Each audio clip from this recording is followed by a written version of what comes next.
ازاي تابوت ذهبي مصري اصله فوق ال 2000 سنة يختفي من مصر ويظهر في امريكا كأنه فيلم سرقة عالمية؟ بس الموضوع ده حصل بجد في مصر. التابوت الفرعوني زي ما قلت اللي عمره اكتر من 2000 سنة اختفى فجأة من مصر.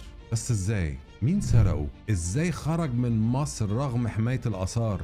والأهم من ده كله ازاي وصل لمتحف في نيويورك من غير ما حد يعرف حاجة؟ القصة وراها شبكة تهريب عالمية كبيرة وأسرار كتيرة خطيرة جدا. الفيديو ده هتعرف تفاصيل عن التابوت المسروق ومين المتورطين وازاي مصر قدرت ترجع كنزها الأثري بعد ما اكتشفوا قصة السرقة.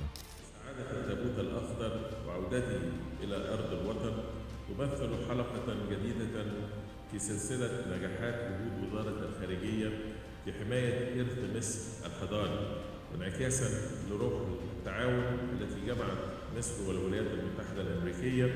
الحكاية دي على فكرة مش أي حد يعرفها. ادخل على قناة اليوتيوب دلوقتي وتابع الفيديو كله وهتلاقي اللينك في الباي وفي الكومنتس.